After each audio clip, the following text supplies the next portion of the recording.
Hello students, English worksheet number 16 for 7th class and date is 18th November 2020.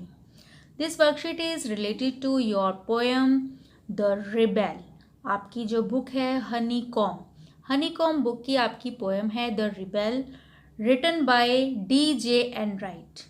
DJ Enright इसके poet हैं और उन्होंने ये poem लिखी है। तो आपको ये पोएम दी गई है, आपको पहले पोएम ध्यान से पढ़नी है, उसके बाद नीचे दिए क्वेश्चन आंसर्स के आंसर्स देने हैं। आपको मल्टीपल चॉइस भी दिए गए हैं, मैच द कॉलम भी हैं, फिलअप्स भी हैं और आपको एक क्वेश्चन अपनी लैंग्वेज में अपनी राइटिंग में लिखना भी है।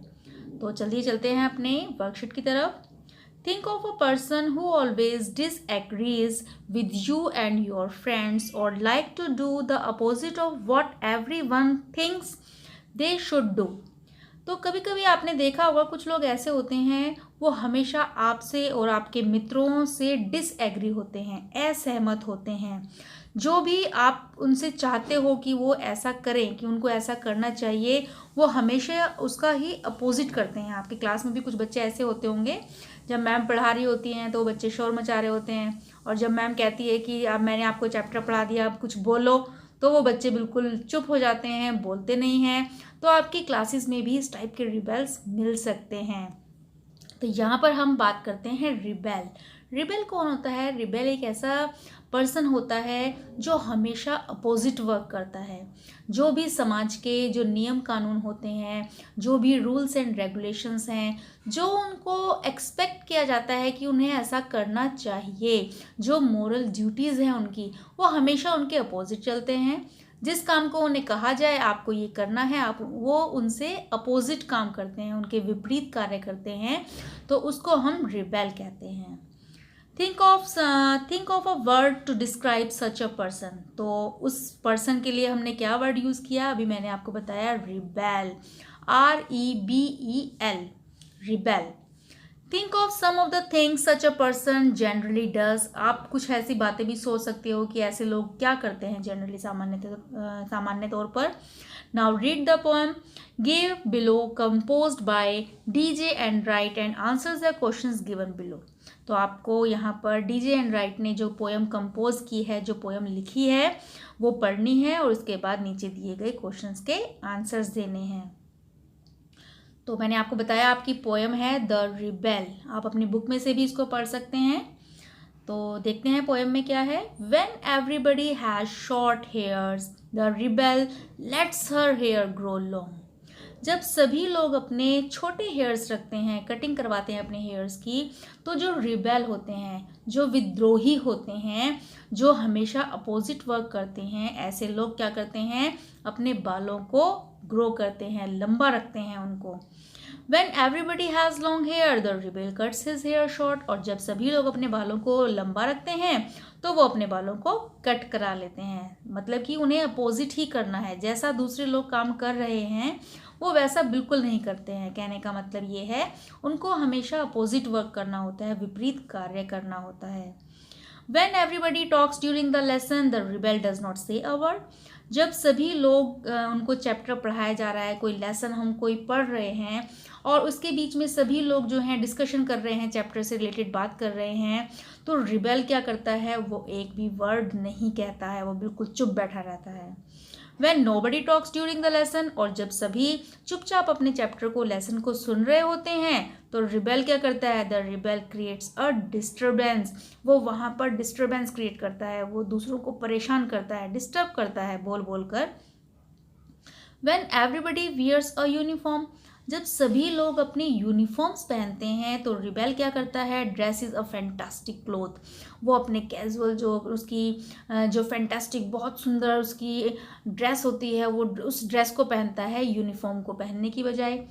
When everybody wears fantastic clothes, अब जब सभी अपने फैंटास्टिक सुंदर सुंदर कपड़े पहनते हैं अपने, तो रिबेल क्या करता है? रिबेल ड्रेसेस सोबरली, वो बिल्कुल साधारण सिंपल से कपड़े पहनता है।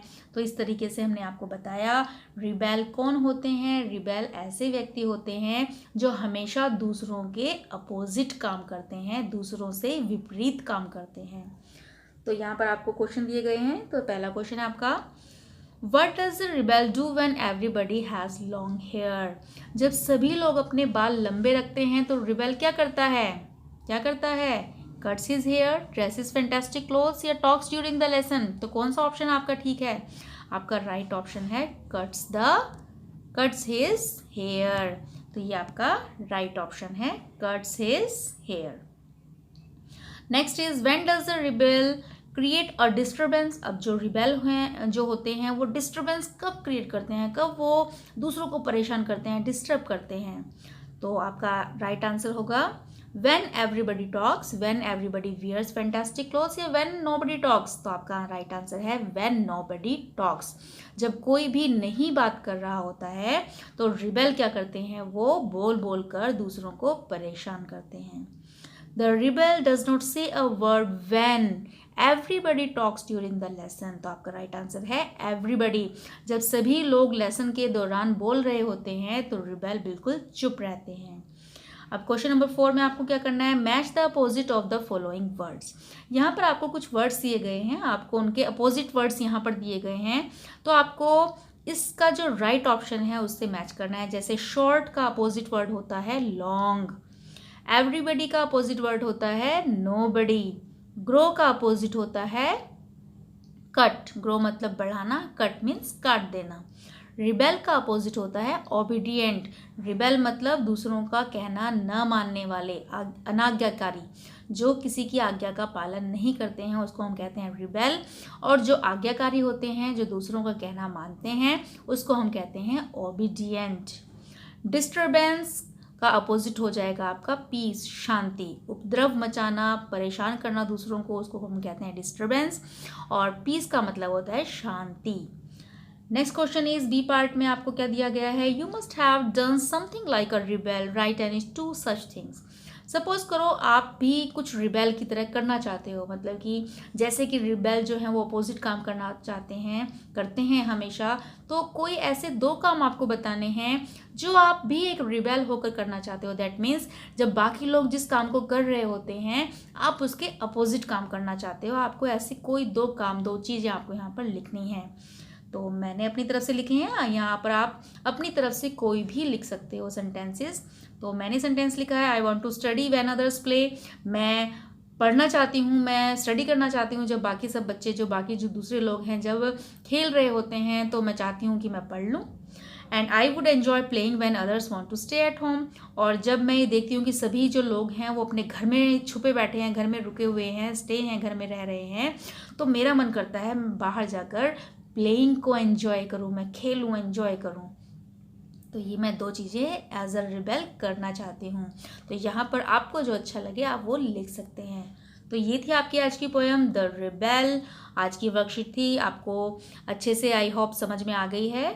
तो पहले आप इस पोएम को ध्यान से पढ़ेंगे, आप अपनी बुक में से भी इस पोएम को ध्यान से पढ़िए, उसके बाद उसके डिफ़िकल्ट वर्ड्स को भी लिखिए, उनके मीनिंग्स ढूंढिए, पोएम को अच्छे से ध्यान से उसको समझिए कि पोएट जो है वो क्या कहना चाहता है आपसे, आपको क्या इससे शिक्षा मिल रही है पोएम से। ये सब चीज़ें आपको नोट करनी है अपनी नोटबुक में। तो क्या शिक्षा मिल रही है आपको इस पोएम से, आपको क्या, आपको भी रिबेल बनना है या ओबीडिएंट बनना है, तो ये आपके ऊपर डिसाइड करना है। आपको ये डिसाइड करना है कि आप अपनी क्लास में रिबेल कहलाना चाहते हो या ओबीडिएंट स्टूडेंट कहलवाना चाहते हो। तो सभी बच्चे अपने आप को जान लें कि आप अपनी क्लास में कौन हो, रिबेल हो या ओबीडिएंट स्टूडेंट हो। और उसके बाद इसके क्वेश्चंस अपनी नोटबुक में लिख लेंगे। Thanks for watching my video.